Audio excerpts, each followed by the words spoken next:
Hey guys, have you ever heard of the city of Genoa?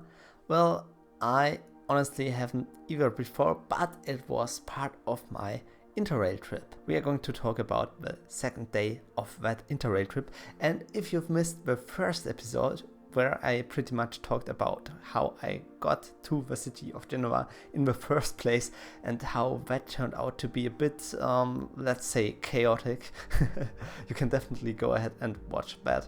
I'll leave you a link.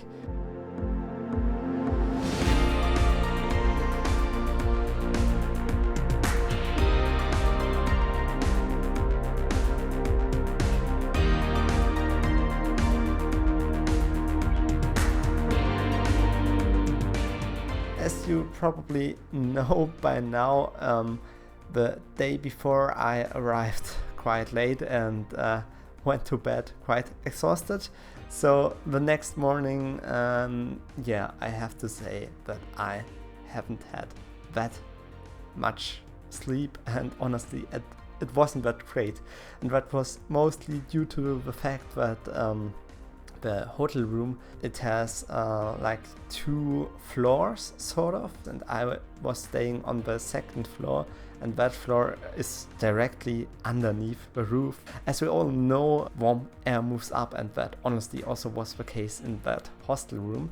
There is or was an AC in that room, but for some reason whatsoever we didn't get it to work.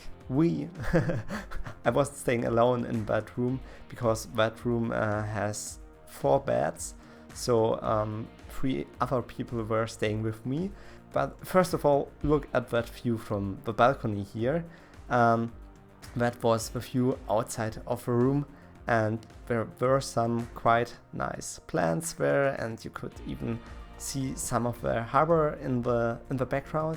Yeah, that was nice, to be honest. So I took a shower, and then the first thing I went to do was to go to one of Genoa's 3 elevators. Now, okay, elevator sounds pretty lame, to be honest. One thing you have to know is that Genoa is located directly at the coast, but also in a sort of mountainous region. So you have both the coast and mountains. In order to get up the mountain in a fast and efficient way, they installed elevators that you can actually use for free. And shout out also to my roommates that were living with me or staying with me in that hostel, because they have been to Genoa before and had that tip/trick for me. As a matter of fact, one of that elevators was directly opposite to the hostel building in the mountainside, so I walked in there, and honestly that elevator is a bit special because, as you can see, there is that sort of little cabin driving on rails, and instead of it straight up like being an elevator cabin and driving up, it first starts going into the mountain and driving there on rails until it reaches a certain depth and then drives upwards.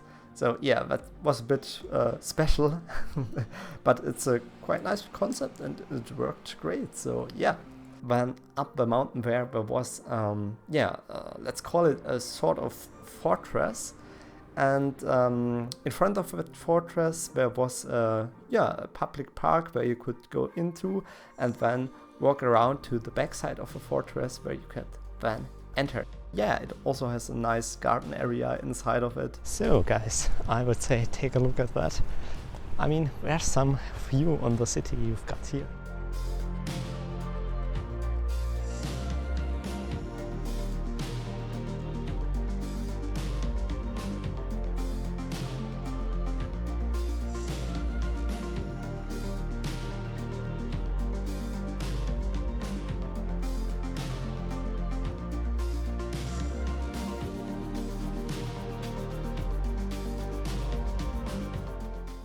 Alright, so after looking a bit around the fortress, I decided to go back down again into the old town and to check that out.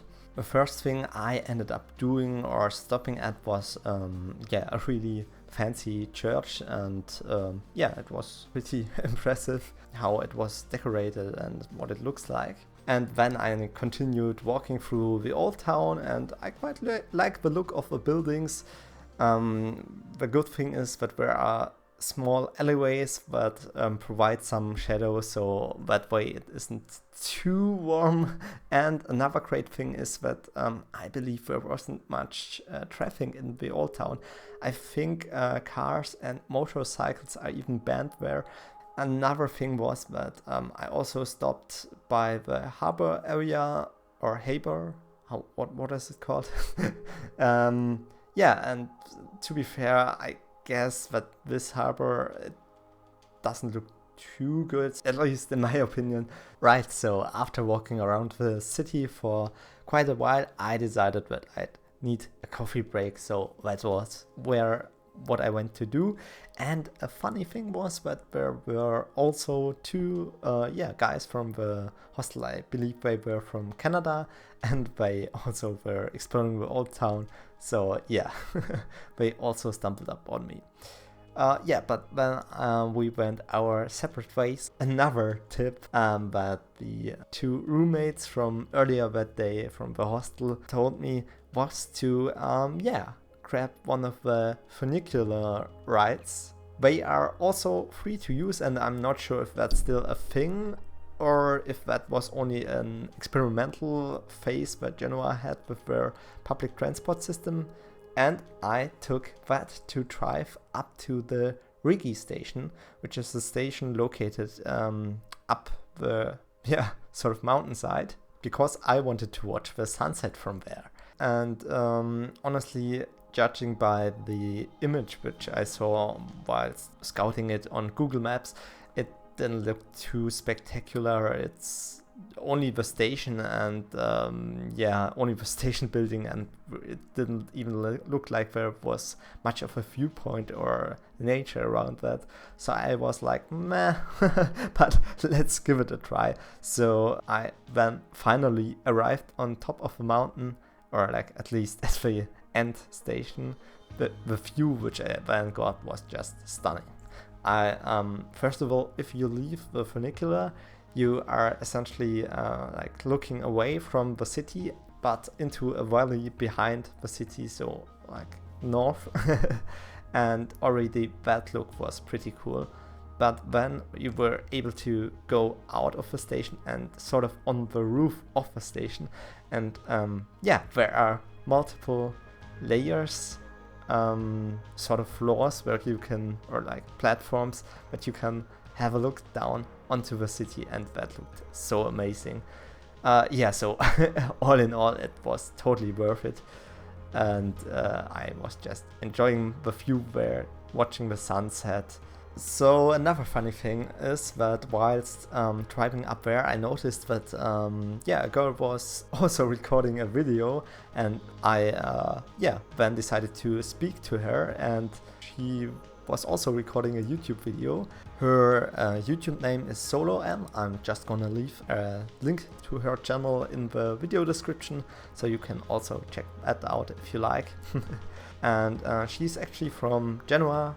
So yeah, we got to talk about that. Shout out if you're watching this, by the way. We still talked a bit on our way back down, and when I needed to grab some dinner, then Anne also needed to go, but she invited me to meet her and a co-worker of hers the next day, so that was pretty cool. Yeah, and then I sat down at some restaurant, and another fun coincidence was that the waiter there placed me at some table, and next to that table was another table, and there was just one guy sitting and also traveling and discovering Italy. So it was quite fun to talk to him. That also ended up being an interesting conversation, and honestly, that's something I want to tell you. Go ahead and talk to people, also like just fellow travelers who are also exploring the areas around you. And because they might be from totally different countries and have different perspectives, and also might have some tips for you on what to see next, so that was pretty cool. After having dinner, we then both went back to our hostels, and yeah, the sort of bad thing was that my stomach ached a bit, so I believe that food there might not have been the best. But after a while, it luckily was fine again, and I then still stayed a bit in the common area of the hostel and talked to some people there. Yeah, but then that was everything for day 2 after a final round of table soccer. That was alright. So the next day I got up pretty early because I still wanted to meet up with Anne and her co-worker to have lunch, and I still had another mission to complete in the morning, and that was taking a small trip up the mountainside. Those small electric trains, they have their separate rail network, so they aren't connected to the main train line network in any way. I believe it's also a narrower track width. I actually only discovered those trains by having a look at the sort of, I believe public transport view that Apple Maps is offering, and I saw a train line that is winding up that mountain, and I thought, hey, that looks pretty cool. So that's why I was standing there now at 9 a.m. So after a few minutes of waiting, right out of the heart of Genoa, those small trains drive up the mountainside, and it's pretty cool to just look out of the window and see how you drive up the hillside with the train winding up the mountain, and you can see how the city is getting smaller and smaller. In the background there's the city and the ocean. I'm really happy that I discovered that line. I believe that one ticket going the whole way and back again, it wasn't too expensive. And then the journey still continued for quite some time through the mountains, till we then finally ended up in some smaller mountain village, and where the train made a stop for, I believe, like 5 to 10 minutes, and I got bought myself what was it, a pistachio?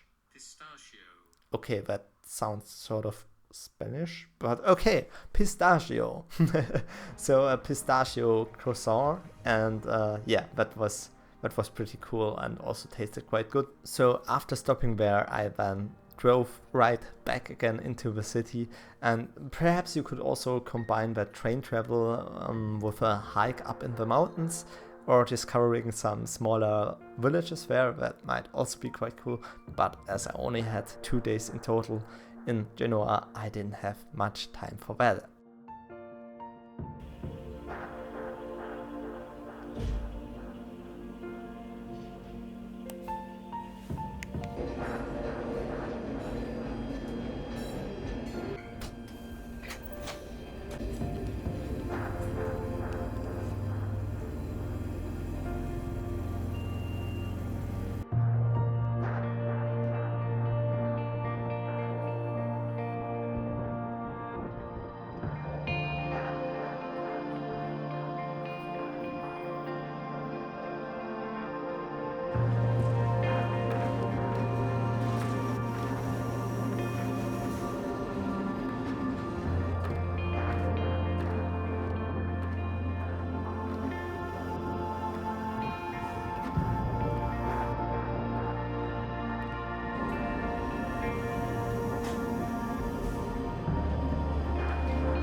Just tell you that the train tracks here, they are amazing.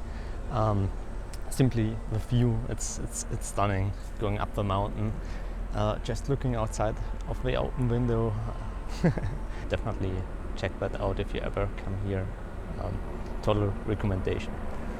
And I still had a final mission for that day, and that was to take a swim. But before that, I wanted to join Anne and her co-worker for lunch, so that was what I did. And we grabbed a kebab. That's also pretty popular in Germany, so that wasn't that special, but there was even fries directly in the kebab. That isn't something you normally have in Germany, but it tasted quite good. And also mentioned to me that she really recommends taking a boat tour and discovering the coast east of Genoa further, and I really wanted to do that, but unfortunately I didn't have any time to do that, and I still had my final mission, and that was to take a swim. So yeah, the closest option, and also another recommendation of the two roommates in my hostel, they told me, hey, go to Genoa Nervi and perhaps you can swim there, and just looked at the scenery there.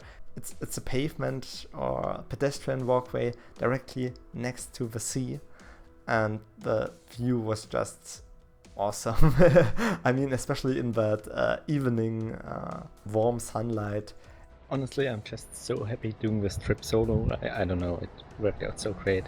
Just look at that. It's amazing, really. And I was so happy that I had chosen to go on that journey, even though the friend of mine who I originally was planning on doing the journey with me couldn't come with me. After then walking through a small town area and a little port, I ended up at a beach, but when arriving there I didn't even see any beach, because the houses were elevated on a cliff and you had to take some small stairs down there, and then there was the beach. I guess there were actually many locals staying there. There was a rock sticking out of the water, and many were jumping from that rock into the water, and it looked so cool just swimming there and watching the sunset over the coast. Okay, so I had a nice evening swim, and I don't know what to say. I really don't know. Just really great. But in order to not make that all too positive, there's still a little funny story here. On my way back to the train station, I noticed that water dropped onto my leg, and I was like, huh?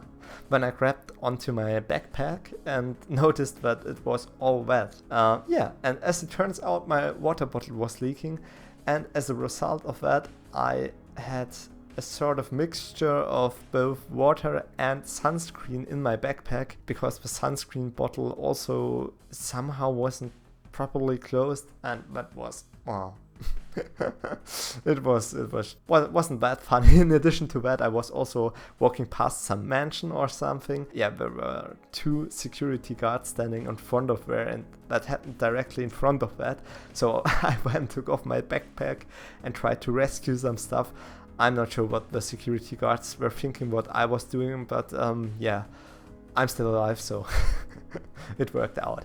Yeah, so then it got quite late because of that, till I then was back at the hostel and then just sat on the balcony. So yeah, in summary, those were some really cool days in Genoa. I wish I could have explored the coast a little bit more, and actually I'm going back in that area this summer to spend my vacation there, so I might as well do that. I really want to encourage you to also speak to people, whether it's in the hostel or also people out on the street. I know it isn't really that easy, and me myself, I'm also by default a bit more introverted, so yeah. But in general, if you take the effort and talk to people, it's so awesome what opportunities can be there. I wish I would have taken the extra step and explored some part of the city with some of the guys and girls from the hostel, but hey, that's something that I can change in the future, and you can also do that. Alright, so that's it for this episode, but there will be another episode because that's just station 1 of the Interrail trip. There's still the city of Naples and the city of Rome to explore, so stay tuned for those 2 episodes coming up. And yeah, they are. I'm probably going to have them linked somewhere here, or just subscribe in order not to miss them. So thanks for watching and see you in the next video.